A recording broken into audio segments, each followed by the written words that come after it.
no. I hate to ruin a fun scene, and this is a pretty fun scene, but no F-14 Tomcat had dual controls. 1986, Top Gun is released. 1992, A Few Good Men. Did you order the code red? And in 1995, Paramount Network Television releases JAG. Windows 95, much of the more sophisticated bells and whistles. JAG was a pretty successful show. It went on for like 10 seasons, I think 227 episodes. Order your box set of 10 seasons and 227 episodes. It also spawned a hit series, NCIS, and from there we got endless spin-offs of NCIS Los Angeles, NCIS New Orleans, NCIS Naples, NCIS Hawaii, and NCIS Sydney. In fact, there are so many spin-offs of NCIS that I just made one up in the middle of that list, and you probably didn't notice. And if you did notice, because you're some kind of NCIS superfan, your first thought probably was, oh my god, how can I watch NCIS Naples? Seek therapy, the franchise isn't that great. But JAG was the original. It followed the improbable adventures of a bunch of Navy lawyers and one Marine lawyer thrown in for good measure. And since I was once a Marine lawyer, let's react to the pilot episode of JAG together.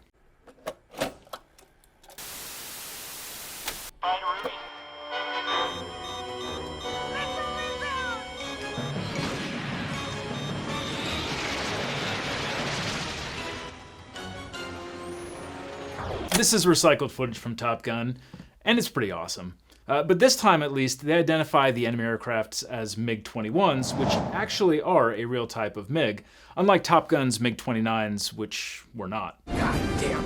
We also have an identifiable enemy, the Serbs. This episode was filmed at the tail end of the Bosnian War. Unfortunately, because we're reusing Top Gun footage, we're still getting repainted American F-5s. Yeah, I'm okay. Why wouldn't I be? You certainly don't seem like the person who just made the cover of Time magazine. At the time, I thought it was Playboy. Mace, you're such a jerk. See, that's more like it. Okay, so sexism in the military is a constant theme in this episode. This episode was filmed in 1995. Women had slowly been integrated more fully into the military over the preceding few decades. But only 4 years earlier, in July of 1991, did the US government end its ban on women flying in combat missions. Tailhook, which is mentioned later in the episode, was a major scandal that happened in late 1991. Basically, a bunch of Navy and Marine Corps aviators went to a convention put on by the Tailhook Association in Las Vegas. Mostly men, they engaged in really vile, drunken behavior towards women, from sexual harassment to outright sexual assault. The investigation received significant press coverage and resulted in substantial administrative punishments for many of those involved, but no criminal punishments. In the shadow of Tailhook, in April of 1993, the Secretary of Defense ended the ban on women serving in combat ships, including aircraft carriers. So when this episode aired in 1995, a woman flying in an F-14 off a carrier deck for combat service had only been possible for 2 years.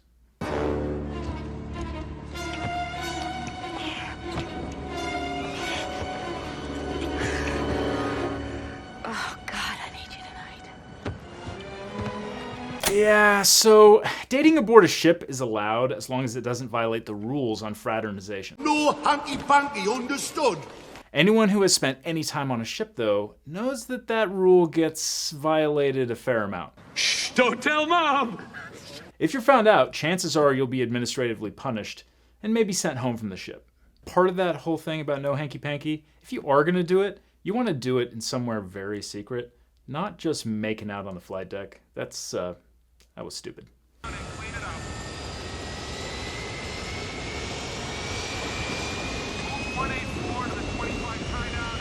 gonna get her tomorrow, Peter. I have to point this out. In the background, an F-14's engines are just like straight up on fire. And I know that this is probably Hollywood trying to make this look pretty cool and like it's the active flight deck, but they're on fire. And while that might be really good for mood lighting and stuff, it's bad for everyone's safety on that flight deck. You just gonna lose another bottle of Jack? You wanna bet?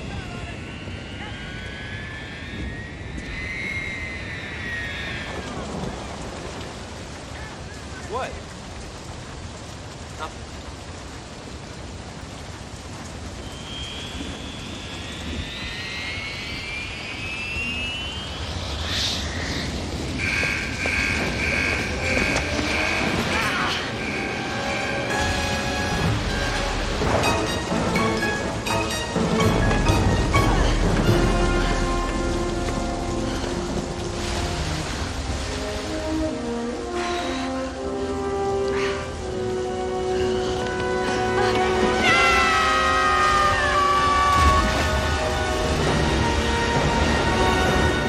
female Rio that Jaylan was talking about, sir? She disappeared at sea last night. Think we can lay this off on NIS? I want a junior officer so that the Seahawks skipper isn't intimidated by the investigation. You're sure you want to trust this to a junior officer, sir? So this is a small mistake. It's not a big deal, but this episode was released in 1995. By then, the NIS, or Naval Investigative Service, didn't exist. After significant criticism of how NIS performed after the tailhook scandal in '91, NIS was renamed NCIS, the Naval Criminal Investigative Service, and reorganized to become a mostly civilian agency. You'd think that the JAG, the actual head of the Navy JAG Corps, would know this. But let's take a step back for a second. Why is the Navy JAG sending 2 junior officers to investigate a murder? First, the Navy JAG doesn't have the authority to send investigators. If an investigation into a missing person on a ship needs to happen, the commander of the ship or the fleet commander would appoint an investigator for that purpose. Second, a murder investigation is NCIS's bailiwick. Now, you might argue that while we watchers know that it's murder, the characters don't. Well, yes and no. I think it's fair to assume that the second document the JAG gets is, spoiler alert, the anonymous message saying she was murdered. That's why he doesn't give the investigation to NCIS. The scandal of having a now famous female aviator getting murdered, that would look bad.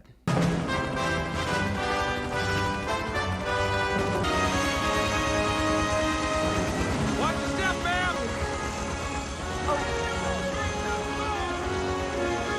That's why we don't wear covers on a flight deck. The cover goes flying, gets sucked into a jet engine, and suddenly a multi-million-dollar aircraft is destroyed. Welcome to the carrier, ma'am. Thank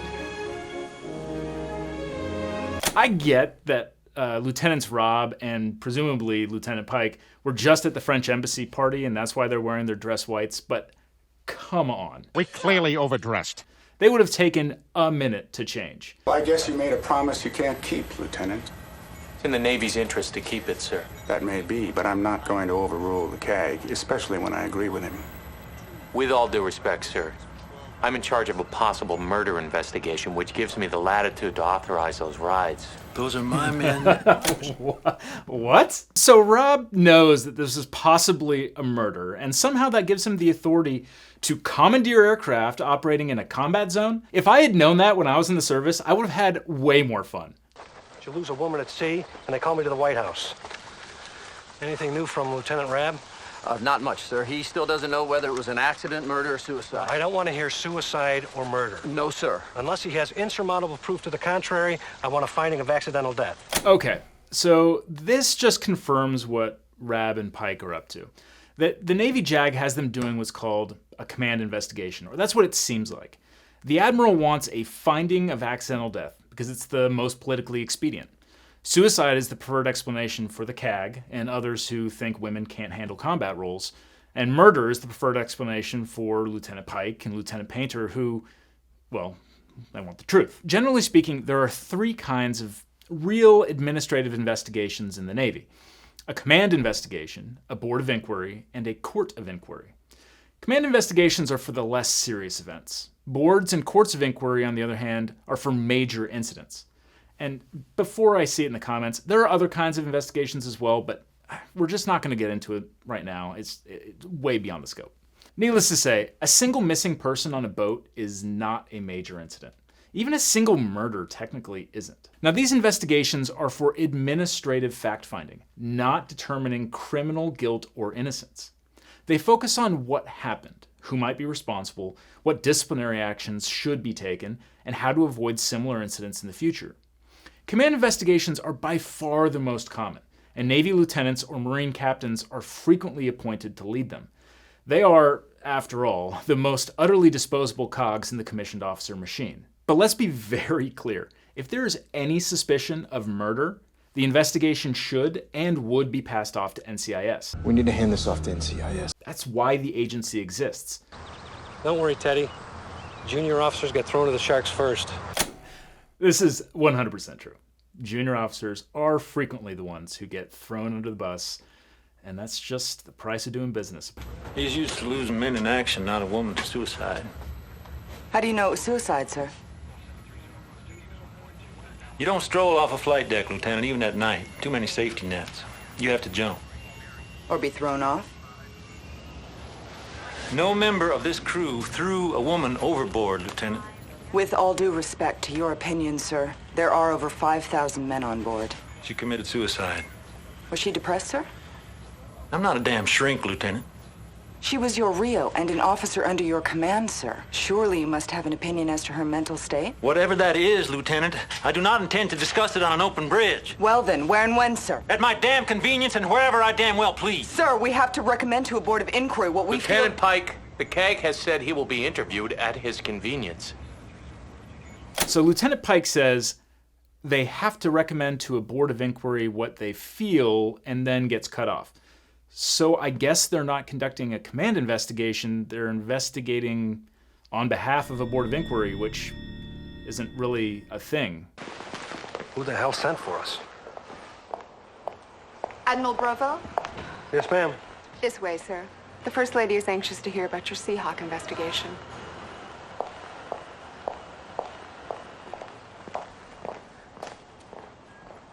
Yeah, so it's 1995. Obligatory Hillary Clinton cameo. Well, hell, Lieutenant, why have LSOs at all? We may as well save the Navy the money, put these men back in the cockpit where they'd rather be anyway. Lieutenant, you have the worst trap record on this ship.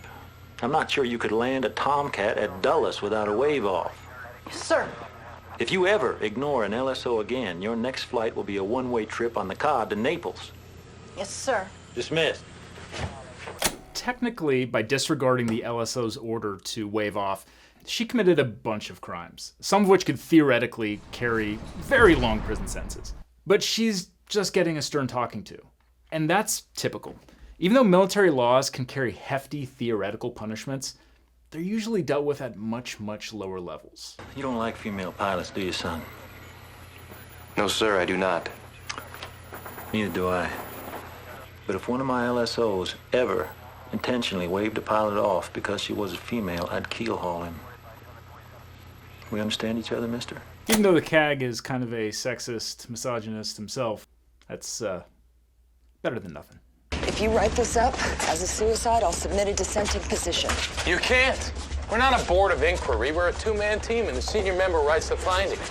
So that's right. They're not a board of inquiry.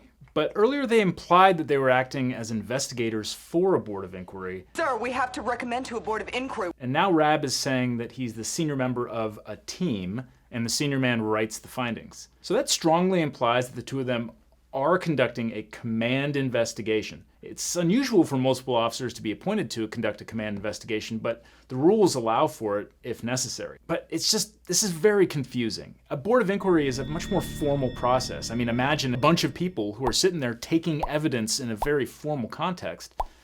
At night it's tied down after number 3 elevator. We used to go there to be alone. You were her lover? No, ma'am. I was her husband. Okay, well that's a bombshell, but it's hard to say that that's actually a crime. So the Navy doesn't deploy married service members aboard the same ship. It can present some weird dynamics on board a ship. So by staying quiet, they deploy together. That said, there is an affirmative obligation to tell the government about your marital status because it affects your pay and your benefits. Sometimes there are obligations where failure to comply with those obligations isn't a crime, it's just a no-no? An administrative no-no. The Navy would never allow them to serve on the same ship, so they kept their marriage secret! But there was no letter of resignation in her computer! Yes, there was! I missed it the first time because she deleted it after talking to Pater. Deleting erases the file so that it can't be accessed, but the data stays in the memory bank until it's written over. It took me some time, but I dug it out. You are never going to use my computer again. Angela changed her mind about quitting. Now you don't do that and then commit suicide. I agree. Here are the uniforms you wanted. You agree she didn't commit suicide? The autopsy revealed abrasions on her fingertips. Looks like she slipped, grabbed the edge of the deck as she went over. I think we've got an accidental death here, Kate. Unless she was pushed. By who? Whom? The CAG. Okay, so they've ruled out suicide. Rob is still going for his admiral's preference, which is accidental death, while Lieutenant Pike is still gunning for murder. I appreciate her correcting Rob's grammar, too, I just have to say. Whom? I didn't murder Angela, so I'm not afraid to face a board of inquiry. It's gonna have to wait. Scuttlebutt is there's a mission coming up. Okay, wait a second. So there is a board of inquiry, and it's tomorrow at 1300 in Naples. So what are Lieutenants Rob and Pike doing? What is their job? Are they working for a board of inquiry, or are they doing a command investigation, or are they doing something else entirely, which is really what I'm leaning towards. This is just some complete Hollywoodism. They're on their own. They're investigators for fun. Well, what do you JAG lawyers propose to do next? Convene a board of inquiry to question certain officers under oath who may be able to shed light on Lieutenant Arrudi's disappearance. Ah, wait a second. Now Rob is making it sound like the skipper should convene a board of inquiry rather than the fact that there actually is one scheduled for tomorrow afternoon. If there is, in fact, a board of inquiry scheduled for the next day, the skipper would know about it. This is frustrating. I'm confused. I don't like it. You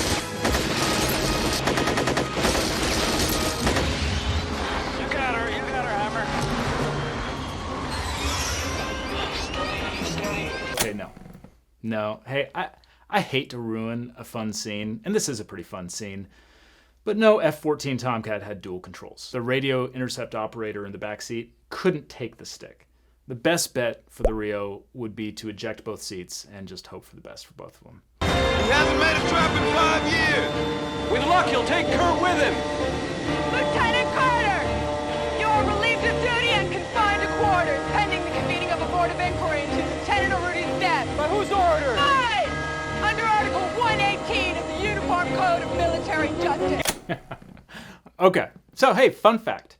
Any commissioned officer can arrest anyone else in the military as long as they have probable cause to believe the person has committed a crime punishable by court-martial. In this case, Article 118, which is murder. So every officer is a cop. Even better, any non-commissioned or petty officer can arrest. So basically, if you've got a pantsless drunken general firing guns into the air, a 21-year-old corporal can take care of him. Lieutenant Pike said that he is being detained pending the board of inquiry. Pending the convening of a board of inquiry. That's not really how it works. I mean, at this point, let's be real. He's under arrest. They're going to start a court-martial proceeding. This board of inquiry nonsense is over, finished, done.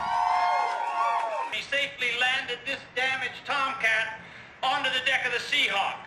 What is so unusual is that Lieutenant Rabb isn't even an active pilot in the Navy. He's a member of the Judge Advocate General Corps. He's a lawyer. Did you ever think you'd see the day when a lawyer was a hero in America, Teddy? No, sir.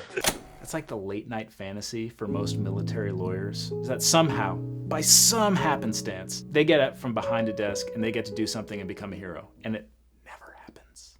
Never happens. But the fantasy lives on. It's been an honor serving with you, sir, ma'am. Thank you, Ensign. Oh, you're quite welcome. At least they're not wearing their covers this time around on the flight deck. Oh, God, here we go. You're out of uniform, huh? I've got a board of inquiry in Naples in an hour, miss. It's not what I mean.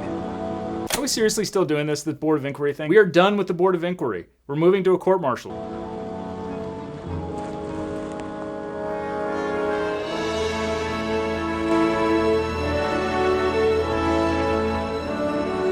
Thanks, miss. You sure you won't be needing me in Naples? Let's go, Kate. If he is entitled to still wear his naval aviator wings, then yeah, he should have been wearing them the whole time. I get that maybe he didn't do it because of some sort of like shame thing. It's also not clear with his background when exactly he stopped being an aviator. If it was during the training pipeline before he got his wings, then he's not eligible to wear them. On the other hand, if he had actually made it out to a squadron and had earned his wings, then he really should keep wearing them, even if he doesn't fly.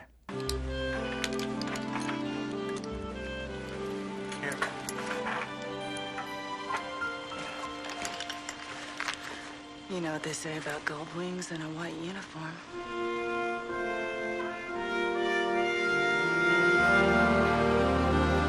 I gotta say, this show rules. Some minor hiccups on the legal stuff, specifically what exactly Lieutenant Robb and Lieutenant Pike's authority was and what they were really doing. But overall, I give JAG's pilot episode a grade of A- for legal accuracy. And I also just have to say, the military accuracy was pretty darn good too. You don't find that often, both legal and military accuracy. So substantial credit to the writers, the military advisors who helped out. It was just a good episode, and I recommend it to everyone. Now, of course, the military has all kinds of ways to protect their information, but unfortunately for most of us, we don't have military-grade technology to protect our data, and a lot of our personal information has already been gathered online. But you can get your online personal data taken down with today's sponsor, Incogni. Now, I don't know about you, but I've seen a huge uptick in the amount of spam that I'm getting, and it's no surprise why. Every year, the number and scope of data breaches worldwide is rising.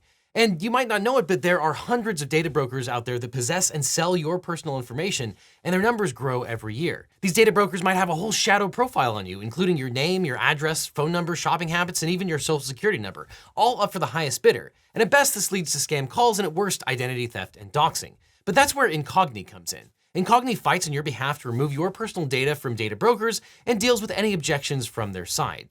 All you have to do is create an account and give them approval to work on your behalf. Incogni conducts repeated ongoing removals because even if the data broker removes your data once, they can collect it again, which is just dumb, but also terrifying.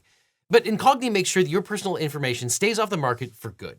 You can see when Incogni does this on your personal dashboard. This is mine, and it shows these sites had data on me that was rated 10 out of 10 on Incogni's sensitivity scale. Those brokers had data including my contacts, financial data, and health data. Now, thankfully, Incogni tells me when the removal requests are complete, so I can breathe easy. It's terrifying to see exactly how many brokers have my data, but it's really fun to watch Incogni get them to delete that info one by one. So if you'd like to give Incogni a try, click on the link below to get 60% off Incogni when you use the code LegalEagle. Again, to get an exclusive 60% off discount, just click on the link that's on screen right now or down in the description and use the code LegalEagle. After that, click on this box over here for more LegalEagle, or I'll see you in court.